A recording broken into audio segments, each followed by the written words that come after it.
Market Garden, 90,000 men, 4,500 aircraft, and tons of artillery. The only things this market was selling was air power, firepower, and a whole lot of freedom. But it all came at a cost, a price that so many paid.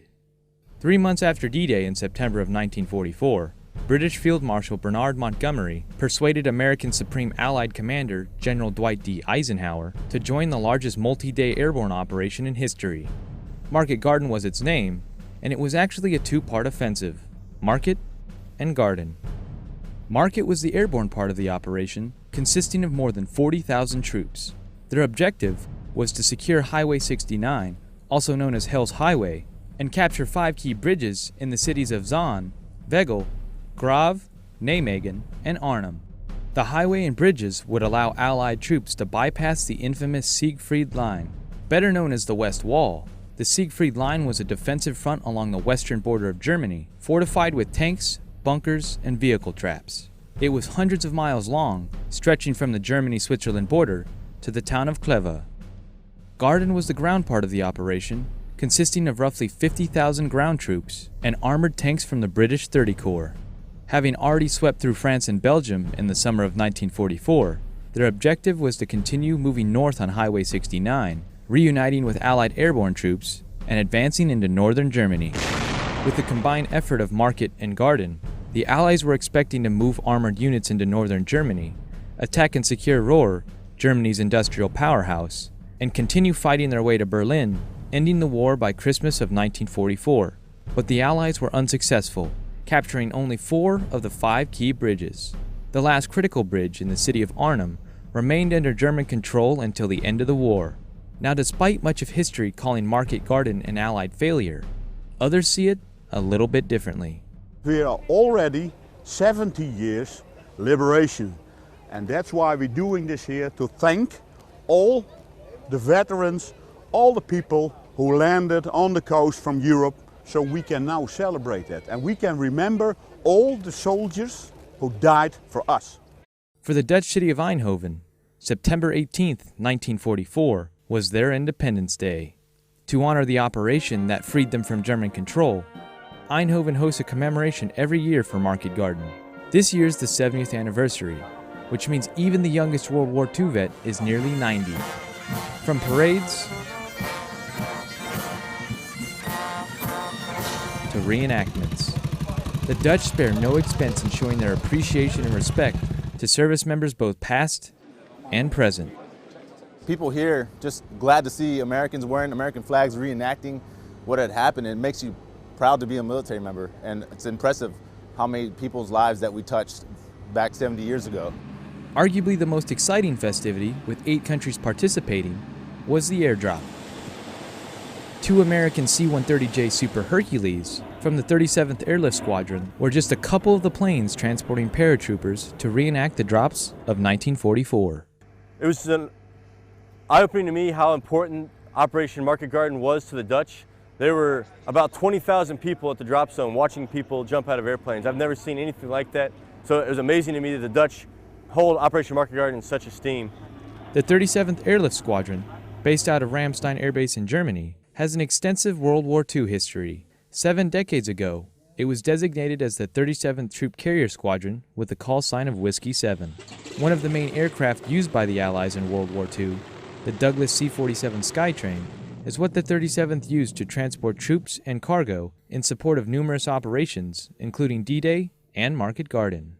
It's important that we remind people that we worked together in the past 70 years ago. We can still work together today. There's a lot of problems in the world, and we need allies in order to solve it. And the more we work together on these commemorative operations, these training exercises, whenever it comes down to the real deal where we have to go defend freedom, if we can do it in training, then we'll be able to do it better when it comes down to the real thing.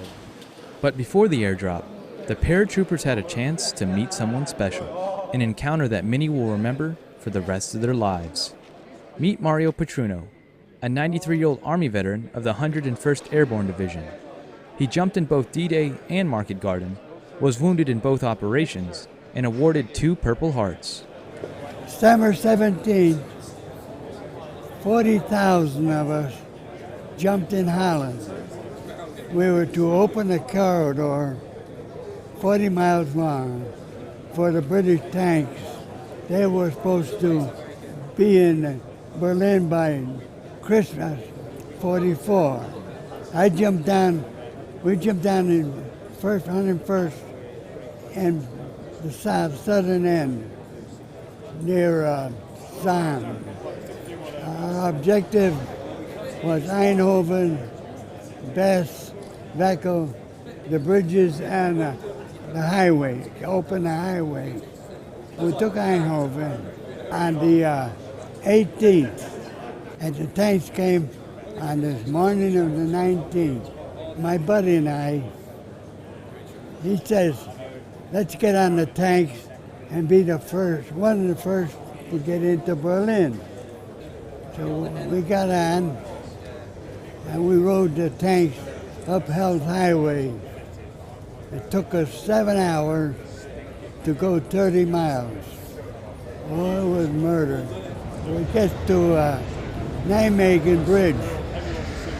The tanker stopped again. So my friend and I, we said, the hell with this.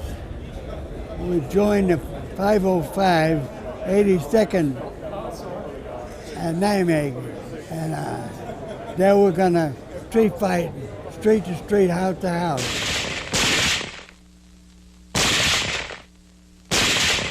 It was rough. About 10, 11 o'clock, 3 squads of Germans counterattacked. The next morning, 8 o'clock, I got shot in the face, knocked out of action, and sent home. Even 70 years later, Mario is still airborne at heart. You want to go jump today, Mario? And jump today. Right. A nice bunch of guys. 70 years ago, I looked like that. I'm 93. You want to see me do 50 push-ups? Yeah, let's see it. Which hand? Whatever hand you choose. Commemorations like this celebrate the past, educate the present, and strengthen the future. Unfortunately, these brave soldiers won't be with us much longer, but the people of Eindhoven will ensure those that brought freedom to their city all those years ago are never forgotten. Airman First Class Austin Siegel, Eindhoven, Netherlands.